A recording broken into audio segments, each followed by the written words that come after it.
leaving Colombia was very, very difficult. My last couple of days were over Christmas in Pasto. I got to see some celebrations going on. And finally the ride towards Ecuador. More of the same, just amazing scenery. You're getting deeper into the Andes.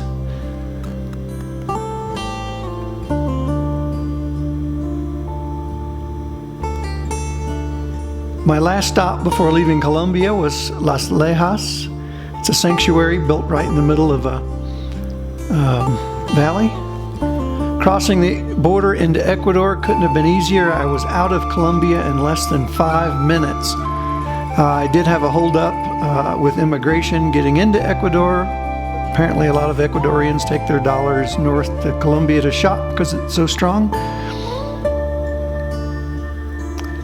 Into Ecuador, the first thing I noticed was the roads. They were just amazing. My first stop in Ecuador was in Ibarra. I had a terrible time leaving Ibarra because my GPS maps did not cover Ecuador. And I was going the wrong way towards Quito and had to get some help.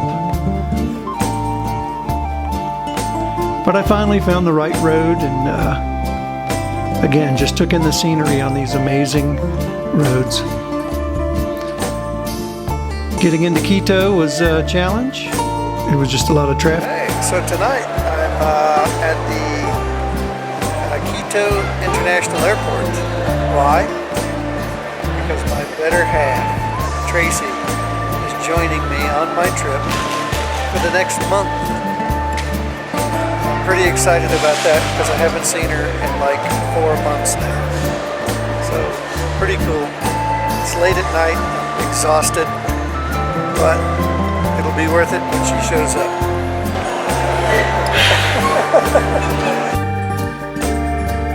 Tracy finally arrived, and we immediately went out and took in Old Town Quito. Just walking around Quito here, and it is Gringo Town tourism. Just passed a girl who was selling toothbrushes and batteries.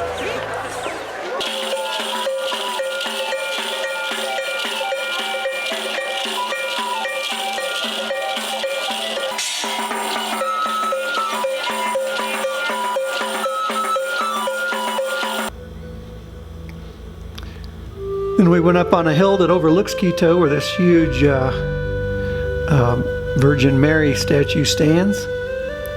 It's made completely of aluminum.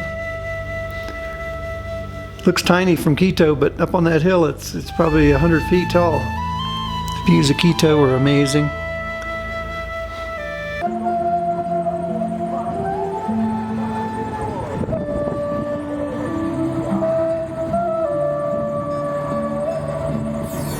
Okay, today we're taking a little taxi ride outside of Quito up to Quetzalto, which is the site of a monument on the equator, an accurate monument, as opposed to the others that are around Quito. Look who I'm with. That's it. Yeah, Tracy's with me. Pretty cool. So today, Tracy and I are in a town called Quetzalto, which is about an hour to the northeast of Quito, and it has a monument that is constructed right on the equator. And it's also a very large sundial. You can, they've got the seasons marked out, the equinoxes and the seasons. This is the monument here, and it's at about 79 degrees west or so of longitude. Pretty cool. After Quetzalto, we had our driver take us to Otavalo, which is mostly made up of indigenous people, and we shopped in their market. Lots of use of color in their clothing. Also lots of street art. We went to Cascada de Pechuga, which is some very nearby falls. About a half-hour hike into the mountains, but it's pretty amazing. All right, we're at the airport again in Quito, and we are about to get on an airplane to the Galapagos Galapagos Islands. Pretty excited about that. We finally made it to Galapagos, and immediately, we're just surrounded by, a tourist atmosphere, but we're also surrounded by, within minutes of getting there, we see these sea lions, just hundreds of them, Galapagos sea lions, by the way, teeming around the island. We took a tour through one of the local museums, and just everywhere we turned there was wildlife. We finally made it out to a boat that we were going to take an 8-day cruise on, the Galapagos. It was a nice boat. It was kind of neat taking the boat to all the islands. That way we didn't have to worry about finding our own transport, and it was almost first class. The rooms were small, but had everything we needed.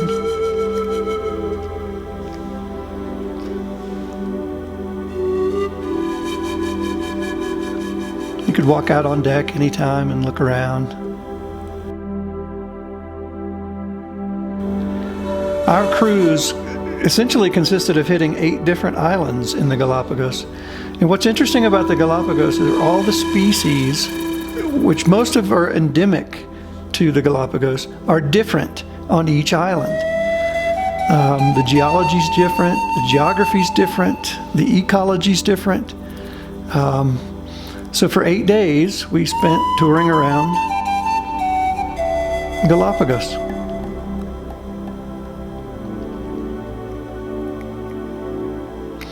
We ended up in a different place than we started, but that was okay. The boat really was spacious, and we hung out and got tours from guides. Today we are walking through a giant tortoise sanctuary? Yes. Or breeding center, actually. Breeding center. Cerro Negro on the island of San Cristobal. And it's been spectacular. We've seen several giant tortoises, including babies down to just a few months old. No, a few months old, I guess, yeah. And it's pretty cool. And we're seeing lots and lots of birds and their nests all around. It's been pretty spectacular. We're also seeing this guana shit. I don't know what the hell that is, but guana shit, sorry. Guana. The evenings on the Galapagos were also special. Had great meals. The people that we were on board with, I think there were 20 of us total, celebrated Tracy's birthday one night.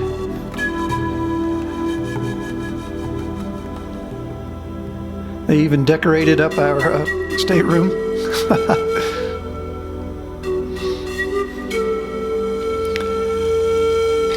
Lots of wildlife. We would take boat tours of the islands, and I'd stick my GoPro underwater, but again, Galapagos sea lions. Ashore, that's a marine, that's a land iguana. They don't go in the water. We snorkeled several times. I realized how bald I'm getting. That's a white tip reef shark. Another sea lion.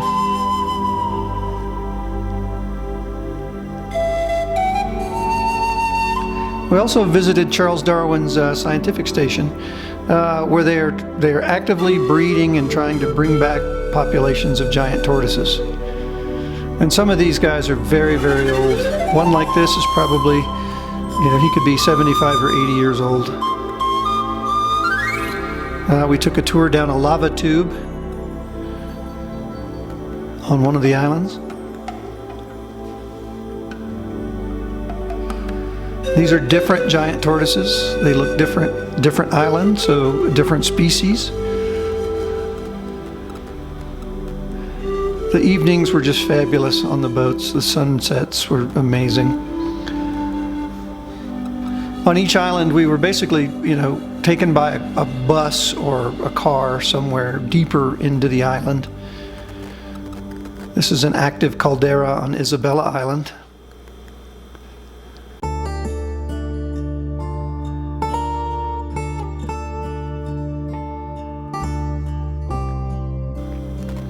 Just more wildlife. Amazing scenery. A blue-footed booby. And there were literally thousands and thousands and thousands of these marine iguanas. Very interesting characters.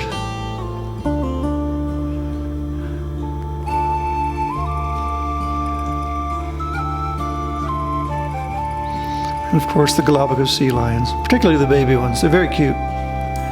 Most of the terrain is made up of lava fields because the islands are volcanic.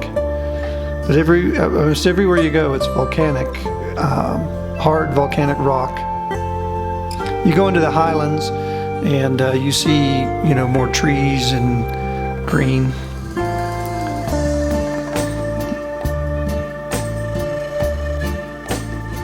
More snorkeling.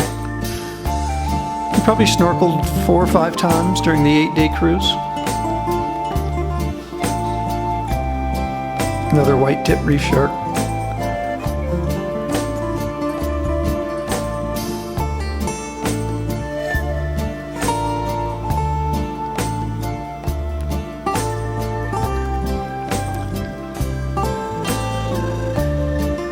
Another day, another island. Walking tour. New creatures. It's a falcon.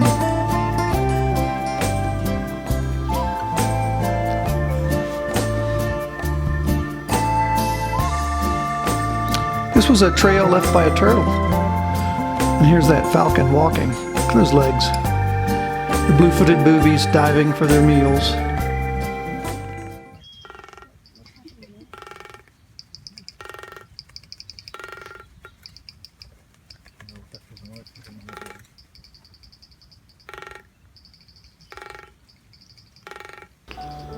So the cruise came to an end and we rented another Airbnb in Baltra, or Santa Cruz.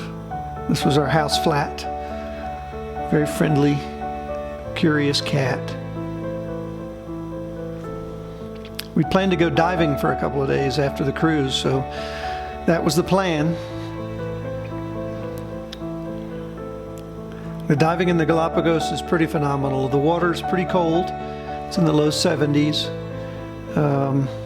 So full 7mm wetsuit and hood, but lots and lots of wildlife. Lots of big creatures too. Sharks, rays, barracudas you see here. An eel.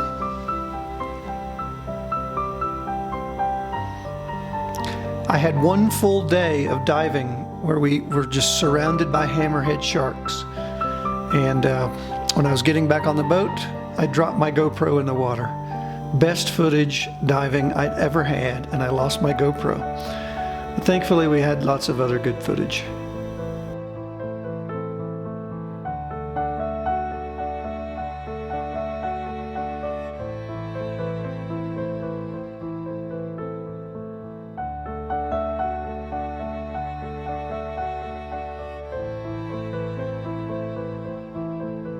Okay, so we're in the taxi with our trusted driver Edison. And we're headed back to the airport, which we just left not even 12 hours ago after getting back from Galapagos. And now we're headed down to Peru via Lima and Cusco, just to check that out. As soon as we landed in Cusco, we were making our way to Machu Picchu. We stopped off to see how alpaca wool was formed into clothing. I'm in Ollantaytambo, Peru, which is about halfway between Cusco and Aguas Calientes. And Aguas Calientes, of course, is right near Machu Picchu. So I'm just here, I'm waiting on a train because the road ends right here. But it's remarkable. The Rockies, the Andes Mountains just continue all down a spine through South America. It's very much like the Canadian Rockies to me. Very much like it. Except that all of these mountains are green. They have stuff growing on them because they get so much rain. but it's just absolutely remarkable. I mean, these mountains just shoot straight up. Incredible. We took a train from Ollantaytambo to Aguascalientes. There is no road. I mean, you could hike. It's probably 40 kilometers or so. And I think people do it.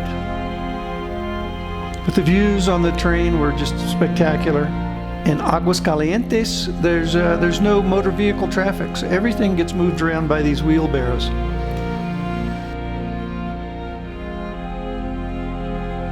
Aguascalientes is a really cool little mountain town. It caters, its sole existence is because of tourists going to see Machu Picchu. We had a great room in a hostel overlooking the river, but it's right in the valley.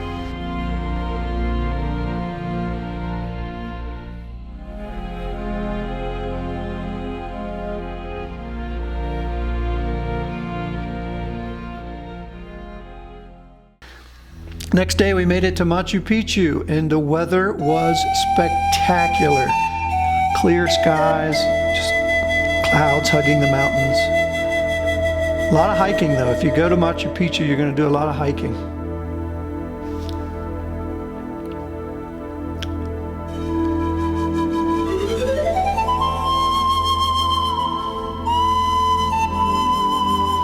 The stonework at Machu Picchu is incredible. The precision in which they cut these rocks and put them together were amazing to me. Tracy and I took our first little tuk-tuk ride once we got back to Ollantaytambo. It's pretty scary. Ollantaytambo is another town. It's just on the road to serve tourists going to see Machu Picchu, but everyone has their traditional dress. You're sort of, I don't know if this is the irrigation system, it just sort of runs right through the town. But in Ollantaytambo you also have Incan ruins within view. You could walk up the mountain there.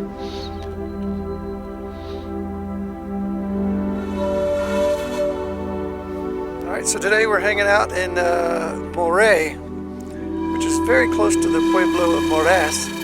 And it's the site of essentially an Incan laboratory, outdoor laboratory. Several concentric layers at different depths. They would plant different things, and because each level had its own microclimate, they could determine which was best to grow their crops. Once we were back in Cusco, we planned to stay 2 days just to check out the town. Cusco is another Incan built town. You know, it's full of Spanish colonialism. Lots of street art.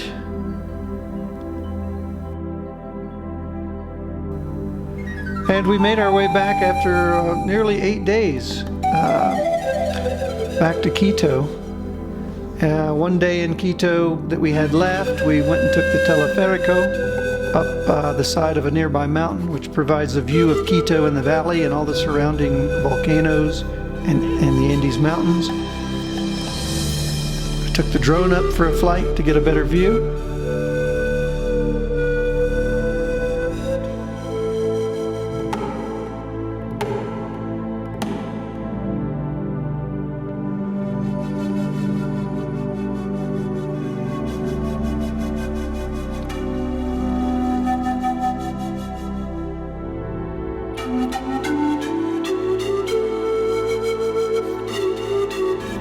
Later in the day, we visited the Sapilla del Hombre, La Sapilla del Hombre. Guayasamil is a famous artist from Ecuador, and his paintings and sculptures span generations, really. He's an activist, and it was pretty neat seeing his work. Okay, so that's it for this episode. I mean, the video is only about 20 minutes, but Tracy and I spent the most incredible month exploring Peru and Ecuador I think I've ever had in my life. It was an amazing, amazing month. I didn't spend a lot of time on the motorcycle, but the motorcycle got me here. So I'm still stoked about that, and I'm going to continue my trip here in the next couple of days from Quito. But again, that's it for this episode. Thanks for following along. I appreciate the comments and the feedback. And if you get the chance, go to Galapagos. Or if you get the chance, go to Machu Picchu, or go to both, because they're both absolutely amazing. But that's it. So long.